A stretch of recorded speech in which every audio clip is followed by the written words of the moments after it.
Soroll. Anem d'expo ara a Soroll, que no sigui dit, Aquests només fan música en directe i concerts i teatre, sí, escenaris. No, fem de tot aquí. I avui portem un tio modern. Modern, ho dius per l'artista, ho dius pels convidats, especialment en Javier Jaén, el dissenyador gràfic. No, ho dic per l'artista. L'artista, Ramon Casas, sí que ho era. Casas. Sí, ho era en la seva època. I no sé quin article vaig llegir ara, per això de l'any Casas, que si hagués viscut aquest 2016, el tio em sembla que seria un pedazo hipster, No sé si en el sentit estètic, però sí en el d'estar a l'última de tot. Tecnologia, etc. Aquest joc és el que li hem proposat a un dels grans dissenyadors gràfics que tenim al país. Que miri, que posi el retrovisor cap endavant i especuli sobre com seria Casas avui.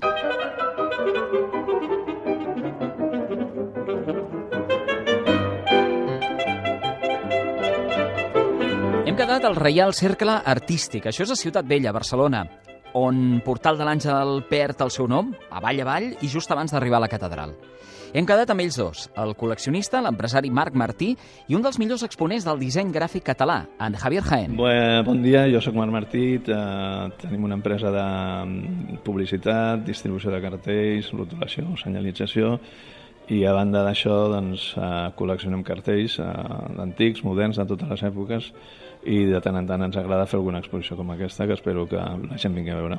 Hola, sóc el Javier Jaén i em dedico a la il·lustració de premsa, la comunicació cultural, faig portades de llibre i també cartells, per això jo crec que avui estem parlant.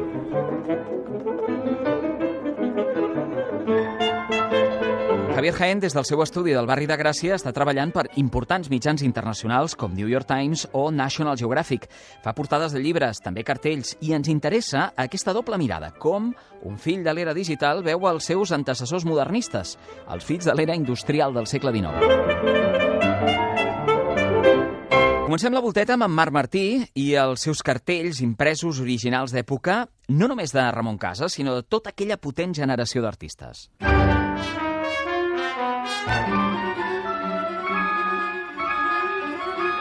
Tot el que hi ha aquí són impresos, Són impresos d'època, però són impresos. O sigui, els originals... El més antic? Home, el 1895 em sembla que són els més antics, sí. Quan també? El pas del temps? Els tenim sense que els hi toqui la llum. Això no ho tenim mai penjat. Això ja veuràs alguns, t'ensenyaré alguns aquí que... Anem-hi. Sí. Anem passejant mentre està cessant el grup, recorda? Comentem aquest moment perquè això és un imprès fet sobre paper de color, això és de la Diagual, té una firma molt xula, és un monograma, els Wall eren impressors, hi ha tinta daurada, això avui en dia és una que no es pot fer tampoc. Per què? Normalment aquí s'imprimeix amb digital, és el comú, o si es fa molt fet amb serigrafia sí que es pot aplicar una tinta de plata o or, no? Però és poc habitual. Estem parlant de... No veig la data aquí perquè no tinc ulleres. 1899. 1899. Una tipografia superxula, aquestes roses. És una cosa super ben feta i posa tirat, que això avui en dia no es posa, no? Se posa impreso, és tirat a Can Gual.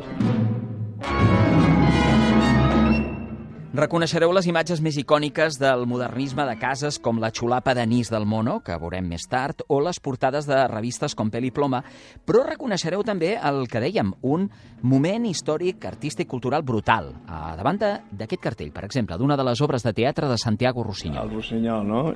I l'alegria que passa al Pallasso Trist, però amb la música és d'Enric Morera. I aquí també posa tirat Autrillo Real, és a dir, un impressor modernista, un músic modernista i un cartellista modernista que alhora és escritor modernista. Aquesta idea de l'art total trobo que és molt interessant, no? Estan escrivint obres de teatre, fent música, fent els cartells, de vegades són els mateixos que fan totes aquestes obres, les peces, perdó. O publicitat dels llocs on es trobaven, com els Quatre Gats mateix. Exacte, i això trobo una idea molt interessant.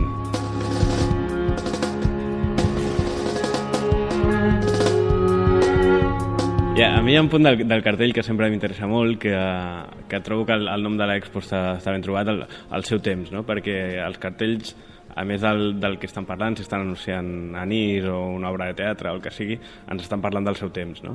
I com vestia la gent del moment, o d'aquí uns anys, quan mirem els cartells que es fan ara, doncs veurem si hi havia disjòqueis o eren bandes de música o si les noies entraven gratis, no? I tot això ens estarà parlant del moment, del seu temps, no?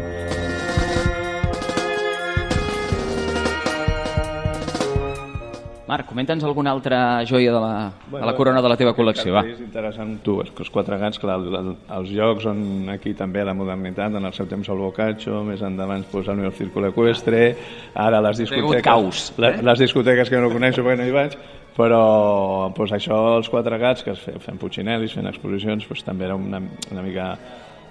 Fem una nova pintura, fem una nova música, fem una nova escultura, una nova arquitectura, un nou grafisme, perquè no hi havia el concepte de disseny gràfic, no existia, i hem de tenir un local on ens puguem trobar, no? Que era una ruïna, aquest local no guanyàvem mai ni un duro, però era on es trobaven tots els modernistes.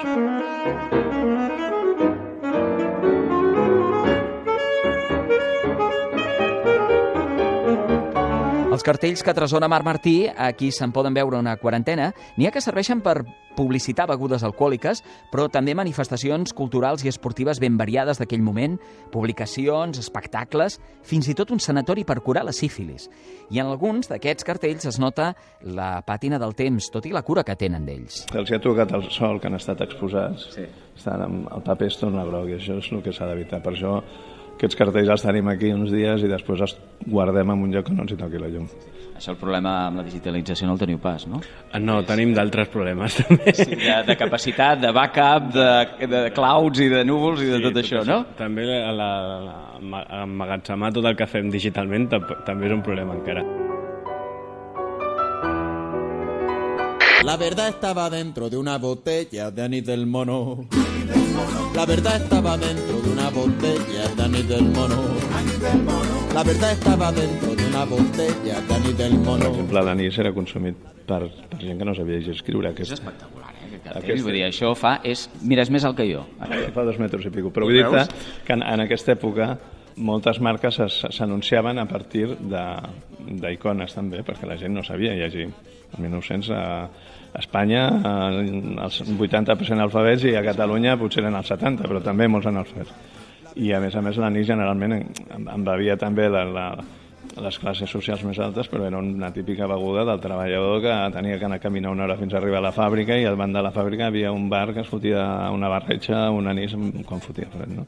Vull dir que també en aquesta època s'utilitzen icones, no? Per objectes, no? Anís del mono, anís del tigre, o les fulles d'afaitar a la palmera, saps? És a dir, s'utilitzaven molts cops icones també gràfics per reconèixer una marca, no? I reconeixible és aquest tros de xulapa amb el mico servint la... És una imatge que 120 anys després encara es fa servir. La verdad estaba dentro de una botella de anís del mono. La verdad estaba dentro de una botella. I el jove dissenyador Javier Jaén, mentre mira totes aquestes il·lustracions modernistes tan familiars, se li dispara la imaginació cap endavant. Me manda fotos por el celular.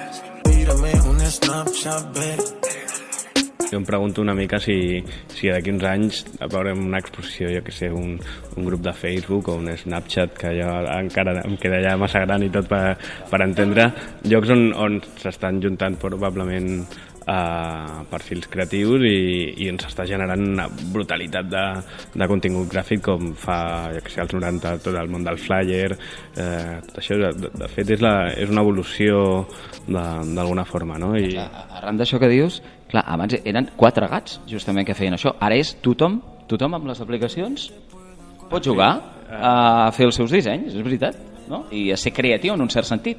Sí, en aquest sentit la democratització de les eines ha ajudat a que potser tothom pot generar aquest contingut. La diferència amb el que estem veient aquí és que el que està generant el contingut en sap molt del que està fent. És com el món del rotulisme, no? Abans per escriure tenemos gambas i tapes i braves ho feia el tio que ho sabia fer. I avui potser amb una impressora i una Comic Sans de no sé què, perquè un programa que m'ha deixat el meu cosí ho puc fer. Probablement és molt menys interessant artísticament o tècnicament, però ens està parlant de la societat també a la que vivim, no? Ara potser el projecte gràfic més interessant que trobem avui dia potser és el món dels emojis. Dale, shorty, mándame la dirección. Entre tú y yo hay una conexión. i com tothom s'està comunicant amb uns ideogrames que són infantils, si són lletjos si vols, i són divertits, però és brutal, no?, que hem canviat les paraules per icones i per dibuixos, no? I tot això potser d'aquí 20-100 anys, com estem fent avui, ens trobem, probablement no nosaltres, però en una exposició com aquesta, i a veure com s'estan comunicant als principis del 2000, no?, més o menys.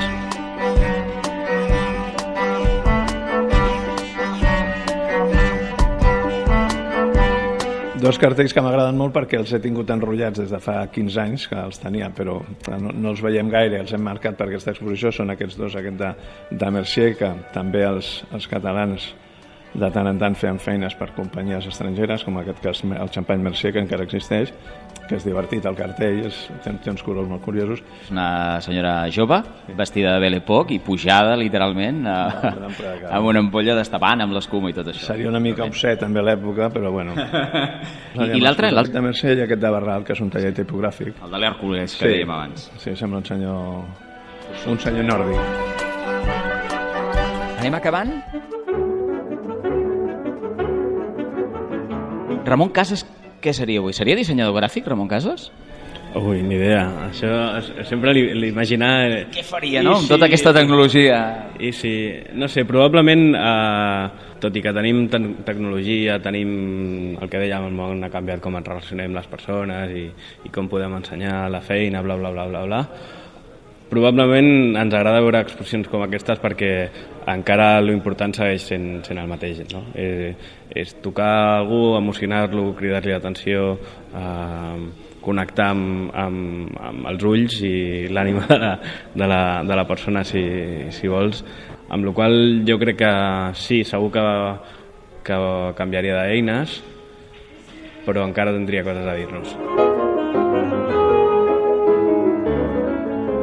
Fins al 15 de juliol, exposada Ramon Casas, cartellista, i el seu temps al Reial Cercle Artístic de Barcelona, una de les moltes iniciatives, coses que podeu fer en aquest any Casas.